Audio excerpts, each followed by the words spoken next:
Have you ever felt like your emotions don't make sense?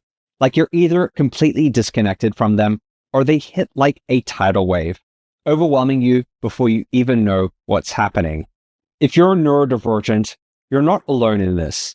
Many autistic and ADHD folks struggle with something called alexithymia, or what I like to call feeling blindness. It's that experience of not being able to name what you're feeling or even recognize that you're feeling something at all until it spills over. And the kicker? When you don't understand your emotions, it's hard to advocate for yourself, set boundaries, or even connect with others in a meaningful way. But the good news is, emotional awareness is a skill that can be honed. Hi, I'm Essie. I'm an autistic and ADHD therapist. Today, we're going to break it all down.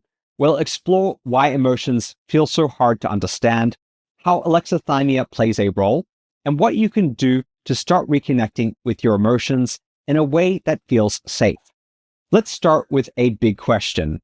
Why do so many autistic and ADHD folks struggle with emotions?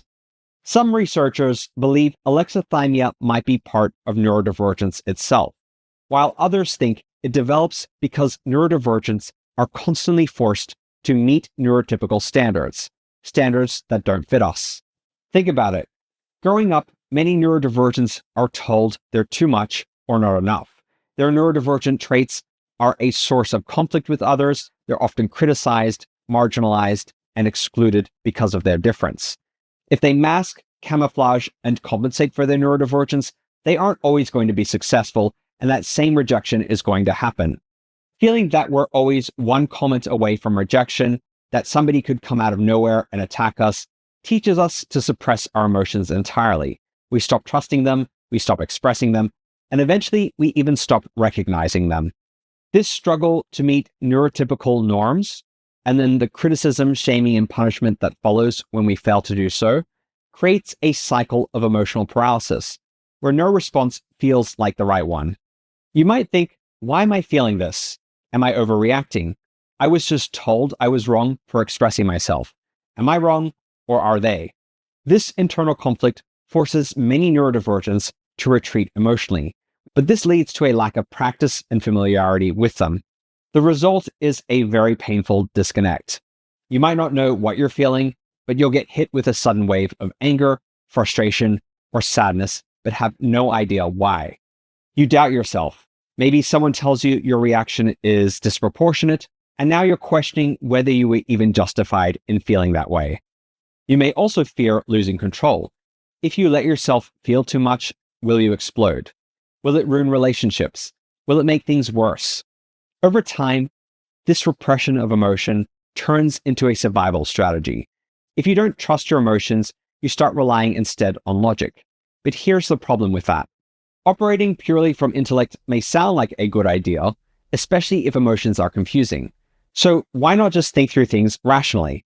But here's the catch. Emotions exist for a reason. They're data. They are messages from your brain telling you something about your environment, your needs, and your values. For example, anger often means a boundary is being crossed. Sadness can signal that you've lost something important to you. Anxiety might be your brain trying to prepare you for something uncertain. If you don't access your emotions, you can't recognize when your needs aren't being met. You can't tell when an expectation has gone unfulfilled or when someone has crossed a boundary. If you can't recognize it, you can't voice it. And if you can't voice it, you can't fix it. This makes it incredibly difficult to show up for yourself in relationships, whether it's friendships, family, or romantic partners. When we struggle to access emotions, we struggle to engage in deep, meaningful conversations about the things that matter. We don't authentically express our emotions when the situation calls for it. Vulnerability becomes hard or even impossible. Others may see us as distant, unfeeling, or hard to connect with, even when we desperately want that connection. If you ignore emotions, you're ignoring valuable information. It's like trying to drive a car with no dashboard. You might get somewhere, but you won't know if you're running out of gas, overheating, or about to break down. And beyond that, emotions are what allow you to show up for yourself and connect with others. If you don't know what you're feeling, you can't express it. And if you can't express it, people won't understand what you need. Earlier, I mentioned the term alexithymia. This means no words for emotions. It's not an official diagnosis, but rather a trait, and it's really common among neurodivergents. Studies show about 50% of autistics and 42% of ADHDers experience alexithymia.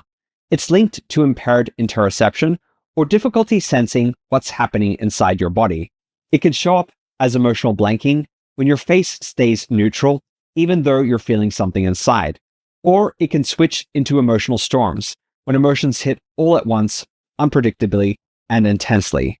Some researchers even suggest alexithymia might be related to trauma responses like emotional numbing and PTSD. As mentioned earlier, when someone experiences repeated stress or rejection, they may learn to shut off emotions as a defense mechanism. But while this might help in the short term, in the long run, it leads to more problems. One of the best ways to understand alexithymia or emotional numbness is through the metaphor of a river. A healthy emotional state is like a flowing river. Emotions come and go, moving naturally. But after trauma or chronic stress, emotions can freeze like a river turning to ice. You don't feel much, but you become numb and life feels flat. If you start thawing the ice, meaning if you start reconnecting with your emotions, it can feel overwhelming, like you're drowning in feelings you don't know how to handle. That's why a big part of emotional healing is learning to let emotions flow again, but in a way that feels safe and manageable. We don't want to be consumed by emotions, but we also don't want to suppress them entirely. The key is learning to integrate both emotion and intellect, to marry them into something deeper, intuition. Intuition is what allows you to make well-informed decisions that align with your values and needs.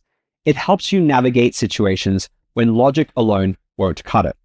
For example, if you're debating taking a new job, logic might say it's a great opportunity, but your gut might tell you something is off. That's your intuition at work. If a friend constantly crosses your boundaries, but you can't put your finger on why you feel uncomfortable, intuition might tell you that something isn't right. If you suppress your emotions, you cut yourself off from this deep well of knowledge.